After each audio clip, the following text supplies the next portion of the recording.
What's going on, everyone? Adam Gelman here. I wanted to make another video to specifically address a couple of situations that I am getting just a massive amount of questions about. And I think it's really important for all of us to sort of take a step back and look at how things are going to be changing over the next, I don't know, 6 to 12 months as this legal situation between WWE and Panini sort of sorts out. The topic I want to talk about today is all about redemptions, all about autograph content. And I think this is where a lot of the rubber meets the road for collectors because if a license goes away, the only thing impacted is things you don't already have in your hand. And, so for some, there may be some disappointment that there isn't going to be new product that's going to be released and so on and so forth. But a redemption is owed, and a lot of people have them outstanding. It's not a new concept, but it's something that is a relative constant throughout the entirety of the hobby. So I want to take a little bit of time to walk through this because this has impacted a lot of people. It's where a lot of people are seeing the way that they are engaging with cards sort of be impacted by these licensing changes that are happening all across the place. So let's start there. Um, for anybody who is watching this and sort of saying, well, I want to know what's happening with my redemptions, I'm going to do my best to sort of address the situation. First, autographs have been in packs since like the mid 90s, and it's been almost 30 years of constant sort of autograph content being delivered through trading card products. What's changed is the volume of autographs that's going to be needed to get an entire calendar of products out through production. So it used to be like there would be one autograph in an entire product, right? Go back to those old upper decks where you had the Ken Griffey Jr. and Mickey Mantle card, you had the Joe Montana card, like you had a bunch of different things where you could open hundreds of boxes and not pull an autograph. This day and age, every box you open with some very slim sort of product lines that do not sort of open this way, almost every box has an autograph. So you can imagine the amount of desired autograph content, the amount of needed autograph content, and the amount of collector expectations around autograph content has gone up so much in an exponential fashion that everything has changed. So when you add all of this content and your collecting base becomes dependent on this content for autographs, outside of a product like Prism or Select, where the parallels carry an enormous amount of value, for products that are not based in that, going back to where products like, the Undisputed products were mostly autograph based. The Transcendent products were almost entirely autograph based, like Fully Loaded, autograph based. Immaculate on the Panini side, autograph content based. Like all of those things, Impeccable, you name it, are not driving the value in the parallels. They're driving the value in the relic content and the autograph content. And all of that is dependent on a relationship between WWE, their superstars, and WWE and Panini. And the reason that redemptions exist is because product timelines usually span about 4 to 6 months. So if you look at the way that a product is designed from the basic concept of the artwork all the way through to packs and boxes and cases hitting the distributors and shops, it can range from about a year to a year and a half even. When you're talking about actual like production of the cards and sort of getting products into a production cycle, we're looking at somewhere between 4 and 9 months.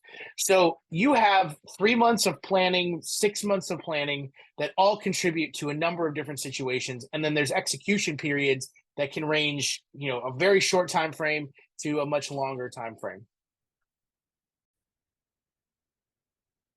So when you get into the actual acquisition of autograph content, now you're talking about how do I get an autograph onto a sticker or an autograph onto a card? For a lot of these performers, whether it's an athlete, a wrestler, a soccer player, a pickleball player, any of those things, they may not be available during the production timeline that a product is in process. So when you talk about a product like Immaculate, you have to have the cards ready to go out to the superstars and signed and back all before you actually pack up the box, send it to the distributors and shops to actually sell on their shelves.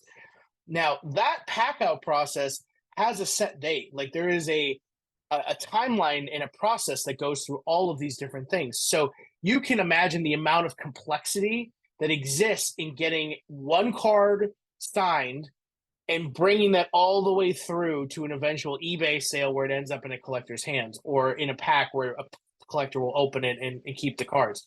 So when those production timelines don't line up with athlete or superstar availability, there's a choice that has to be made.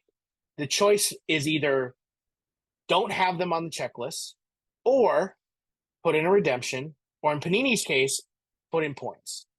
So those three options need to be considered. And there are three major considerations that go into each of those choices. One, how important is that superstar? So if they are The Undertaker or Stone Cold Steve Austin or Alexa Bliss or Roman Reigns, those are top value driving autographs in a product's checklist. If they are, tag team participant number one, maybe that person isn't as big of a deal to the overall scope of the value of a product. Now, that person may have collectors. So then you're deciding, do I put in points where I can just sort of put those on the Panini store and whoever wants them will buy them? Or do I put in an actual redemption where I expect somebody to buy this or keep this or redeem this based on what card is on the front of that? So you can imagine there is just a huge amount of challenge for a trading card company to be able to deliver a product calendar that has a need for close to 1 million autographs. When you look at Prism, Select, Revolution, Immaculate, Impeccable, Chronicles, and all these other things, there's like 100,000 autographs in each of those products. And WWE is a very small calendar, but you also have to remember it's a small calendar in a scene now of like 4 or 5 different calendars for football, UFC, basketball, baseball, college, like you name it. So Panini as a whole, their company sort of probably processes, 3 to 5 million autographs a year, if not more. And when you have to coordinate the calendar timelines to get all of those different things in place, you can see why it's such a challenge to get all of the autographs back. Now, Topps had this issue too. This isn't a Panini specific issue. This isn't this Upper Deck had redemptions. Topps had redemptions. If you remember back to like the last years of the Topps license, and all 3 years of Transcendent, there were redemptions in Transcendent, which is a $12,000 per box product. There were redemptions in Undisputed, almost one per box. And Undisputed at the time was a $350 box. Like the cost of the product is not necessarily the driving factor of whether or not a company is including a redemption. It's usually, do we know people want these autographs? Now, historically, Topps and Panini have done a pretty good job filling redemptions. Now, you're going to say, well, my redemption is 12 months old and I haven't gotten, like, yes, if you look individually, collector by collector, there are cards that have not been fulfilled or not been fulfilled for any number of reasons. And like, it's easy to point out that, wow, there's all of these thousands of cards that are still unredeemed. Well, in retrospect, there's a significant portion of the autographs that were live in products, or if redemptions were issued, they were redeemed and sent to actual collectors. Like Topps had a really good track record. Panini has had a good track record. Like in wrestling, at least, these redemptions really haven't been an issue. Where they have been an issue is in the greater sports, where you're processing 10 to 20 times the amount of needed autographs, and you are trying to deal with an organization that isn't helping you intrinsically the way WWE helped Topps and Panini get their autographs. So if you think about a normal autograph process in a football, for example, basically there are 3 types of autographs. There's a rookie autograph, there's a current player autograph, and there's a legend autograph. You can add in other things like cuts and whatever, but I'm going to leave those out because you don't actually have to approach somebody for those. You have to get them from somebody else. So In NFL, if you want to get a card signed, you either have to have a deal with a player, a deal with the NFLPA, or a deal with a Legends organization that runs the estate for that individual. Or if they're still alive, you have to have a deal with the legend themselves or this collective group of legends to get those cards signed. They either will do this at the rookie premiere, which is a rookie specific autograph event. They will do it at periodic signings throughout the year according to the schedule of the player. And usually the NFLPA is the people that help facilitate or at least hold players accountable to those contracts. In WWE, and I oversimplified that greatly just for the sake of time in this video. In WWE, it's usually a different situation because WWE helps facilitate getting autographs for all of their superstars, save a handful of legends that maybe they're organizing individual deals with. So like the Stone Cold Steve Austins of the world, the Undertakers of the world, Ric Flair, Hulk Hogan, like those people are more likely to be approached individually. But when it's like, Becky Lynch and Roman Reigns and all of these other people, if they're at a show, like WWE usually helps to facilitate a lot of those discussions. So you can imagine when you are going through this process, if WWE isn't helping facilitate those autographs, there's going to be a lot of problems to get them.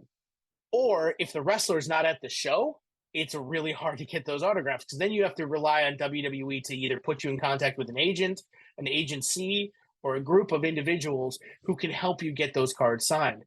And so for injured superstars, superstars who are on maternity leave, or superstars who just haven't been at shows lately, like Roman Reigns, like for neither of those reasons, it can be really difficult. Same thing with like somebody like Triple H, who is running the whole creative process. He's at every show, but usually when he walks in the door to the time he leaves, he's probably involved in meetings top to bottom. So it's easy to see why redemptions for then Stone Cold Steve Austin and The Undertaker, where you actually have to like go and coordinate with those individuals, like you have to get those autographs done. Like there was a redemption for people who are easily accessible, right? So people like Typhoon, who signs at like every show, or those legend guys that sign at a lot of different wrestler shows. Like it's easy to just like go and buy tickets for them. But remember, this is something that has to be done at scale. So they're signing thousands of stickers and or thousands of cards. Like you can't just go to them at a show where they've been contracted to work that show, sign autographs for fans, and insert an additional 5 to 10,000 autographs. Like that, it doesn't work that way. So there has to be some other type of coordination, and that's maybe where things tend to get complicated. So that's part one here of like, okay, let's talk about the actual receiving of the autographs. What about when it comes to the actual sort of like status of the current redemptions? What about what happens when cards get damaged, either by the athlete or in process? Like there are redemptions that exist for a number of different reasons, and I want to cover that next. Let's talk about how this goes from actually getting the autographs to what happens through the process. If in case we've sort of not been able to sort of highlight this over the course of the last couple of videos, it's really difficult to have autographs and products without some sort of relationship between the owner of the license and the eventual card company. And so outside of the official license itself, which gives a licensee the ability to create and produce and sell trading cards, the sort of acquisition of content and the acquisition of autographs, relics, like especially for a company like WWE, really depends on that relationship being at a very high working level. The reason being, as I mentioned in the previous sort of few minutes here, is especially with WWE, because of the relationship that the superstars have with the parent company, there's a lot to be determined around. If there is no relationship there, how can autographs be determined? Or how can autographs be acquired? How can autographs continue to be included in products?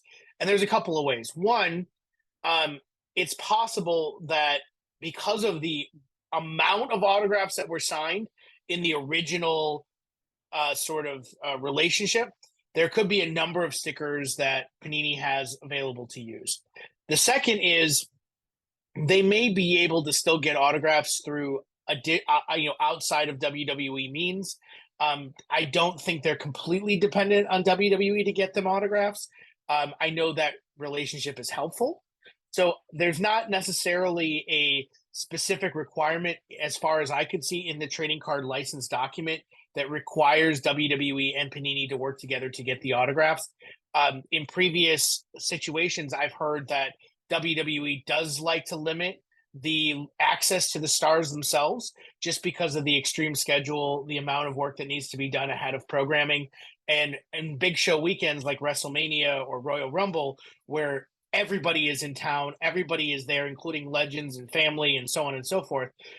There may be limited availability due to press and other sort of requirements that the stars have to be able to sit down for an extended period of time and sign thousands of autographs. So really in other sports, there are a couple of ways that autograph signings take place. I mentioned before the Rookie Premiere, which is a sponsored event by Panini or Topps or whoever is running the trading card license to get all of the rookies together in a specific place, take photos of them in their uniforms, have them run around while they take those photos so it can be sort of transposed onto a card like they're playing in a game, even though they're rookies and they haven't seen the field yet. During that time frame at that event, they sign like a ton of the autograph content that is required for those first handful of products. As far as I can tell, Royal Rumble and WrestleMania seem to be the opportunities where that happens. SummerSlam and Survivor Series as well, where everybody is in town. There's a lot of sort of event-based specifics that require most of the roster to be there, including NXT, specifically for WrestleMania when they're in this usually in the same city. Having those abilities to get together and get those signings done and have hours dedicated where they can sit down and sign is really important. So if they don't sign, so if they're not at the shows, if they're not available to be met with, to have hours where they can sign these cards, they're either sent to the superstar's house or they organize a signing some other way. And they will sign an affidavit saying, this is me signing the card. Here are all the cards. Here are all the stickers I need to sign. And there's usually thousands of them. And the reason that redemptions happen is because the company doesn't get those back. Or when they get them back, they're not in a condition that they can put into packs. So there's been times where I've seen card companies say, well, we can't ship you this card because it came back damaged. We have to remake the card and then get it signed. That can be multiple months worth of a process. So that could be anybody's fault, from the superstar to the transition between the superstar and the card company to the card company itself not handling it correctly as it's intake, gone through QC and stuff like that. There's also situations where mail is intercepted or lost. So there's high potential that Panini or Topps or Upper Deck could send out thousands of cards, and some of them are going to get misplaced and not signed. So the reasons why redemptions are in packs are pretty much dependent on not receiving the signatures back as advertised, getting the cards back and they're not in the condition as advertised, or some other thing like lost mail. Now, for some people, like if it's Johnny Gargano or Otis or whoever, maybe that's something where Panini feels comfortable that they don't need them on the checklist, and if as long as they know early enough, they can take them off the checklist. That may be why checklist gaps exist. Same thing if they leave the company or let go, released, whatever. There's a specific reason why they'd be left off of the checklist. The same thing can happen, though, if they absolutely need to be in the product, because there are people collecting Stone Cold Steve Austin, Undertaker, and The Rock, and all these other people that want those cards in the product. Now, autographs are not necessarily guaranteed for each superstar, like there would be a Rock base card in every product, but there may not be an available Rock autograph in any product going forward until he gets some sort of autograph deal signed. So there's a decision to be made, right? Do we leave Stone Cold Steve Austin or Vince McMahon or Shawn Michaels or Bret Hart off of the checklist, or do we include a redemption where we believe through the licensing deals that we have, the cards that are in the mail, the relationships that we have, that these will be coming back to us, especially for a current superstar like Cody Rhodes recently had a number of redemptions. There could have been reasoning why they believe those redemptions would eventually be fulfilled. the people that tend to be outstanding are the ones that were injured or not at shows, or just not really good signers in general. People like Randy Orton have been injured for months and months and months and months and months. People like The Undertaker don't do a lot of signings. They may be signing with Fitterman once or twice a year. The Fitterman deal is completely separate from Panini, so there's not like something that they could piggyback on. They would always have to do this separately. And so the access to these people may be limited outside of maybe a couple of times a year. Products are coming out across the entire calendar. So if that means, well, we don't have this person in the product, does that bring the value of the checklist down considerably? One of the main attraction points for Panini has been their checklist and the sheer volume of people that they have signing. So somebody like Stacy Keebler, who doesn't sign very often in products, getting her into a product and offering a redemption, it may be a valuable weight for a collector who wants a Stacy Keebler autograph card. Well, if she's not a redemption, she's not in the product. So then what do you do? And I think those are sort of the trade-offs that collectors have been dealing with now for almost 15, 20 years. Is that would they rather have fewer cards to choose from of those people, or would be willing to wait until the production timelines catch up to the superstars' availability? And I think that is really the key question. For me, because I'm a player collector and I only collect one person, I absolutely want the redemptions in the product. I want to collect more Becky Lynch cards. I don't care if I have to wait. I don't care if there's a risk there. I've redeemed 10 plus Becky Lynch cards over the course of Panini's run. I've redeemed Becky Lynch redemptions over Topps's run. I've always received those back. Now, if Becky Lynch was a questionable signer, maybe my approach on those redemptions would be different. Maybe I would wait for the live cards to be available before I start buying things. Those are some of the trade-offs that collectors are now going to need to consider on a regular basis.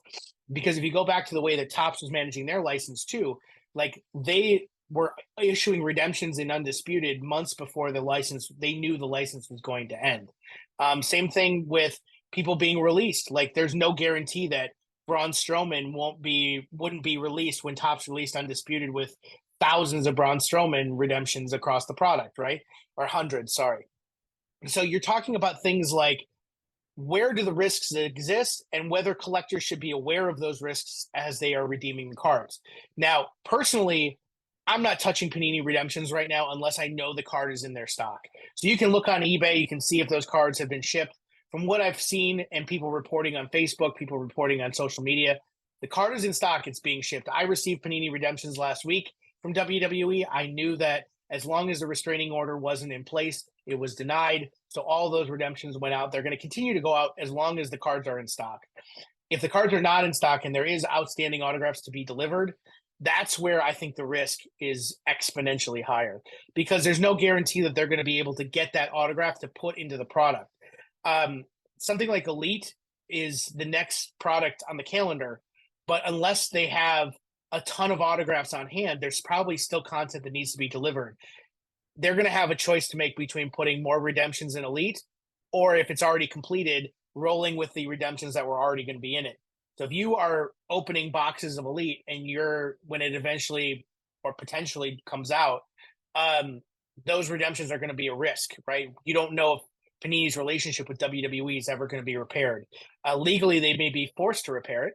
So that would be a good situation for collectors. There may also be settlements. There may also be other things that sort of compile the legal arguments around antitrust.